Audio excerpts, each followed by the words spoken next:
what every Russian schoolboy knows. Good time of day to all of you, my chess friends, here on the Internet Chess Club. This is Grandmaster Alexander Yermolinsky. Welcome back, whatever Russian schoolboy knows. You know, I recorded video, part 3 of that building opening repertoire, Queens Gambit declined Bishop f4 series, and I enjoyed it so much, I decided to do one more. So let's just keep on going, you know. Well, I have a good vibe, you know, have a good feel about this whole thing. All right, so we play Bishop f4, right? Now, but the Bishop on f4. So oftentimes in the Queen's Gambit we need to take on d5 for whatever reason, and Black takes with the knight, and we looked in the c5 variation how White exchanges on d5, but there is a different approach. Sometimes White can allow Black to take that bishop on f4 with the knight. Well, I sort of learned it from other people. There were some games of Kramnik, and we can probably look it up. But the game that kind of opened my eyes on this idea was played by my friend Grandmaster Suat Atalek from Turkey. But he was the victim of this whole thing, because his opponent was a guy I know very well. I played many times, Vladimir Epishin, a Grandmaster from St. Petersburg. Now, let's look at this game. So c5, right? So Epishin plays a different move. So c takes d5 we already studied well. I always thought that queen c2 is the real move, put it this way. C takes d5 kind of was good enough to tide me over, and I had good practical results, as you saw.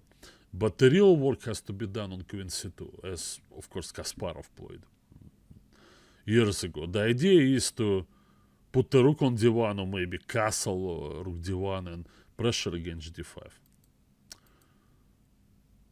And Epishin plays this line. Maybe more popular is a3, how Kasparov played, but we just follow on the game. Here's what happened. Queen a5, logically. And now, in reply to a3,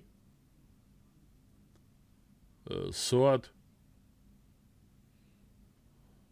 pulled the bishop back. He actually gives a lot of analysis, which I'll skip, and almost every game analyzed by Suat Atalek is just comprehensive opening research. And he mentions when Epishin played bishop e2, it seemed to him like a mixture of systems, because White is supposed to go knight d2, right? And then to take on c4 with the knight and gain tempo on the queen. Also knight d2 stops knight e4. But bishop e2 was played, and Atalek had to choose. Obviously he looked at knight e4. Here he figured that White was planning to take with the queen.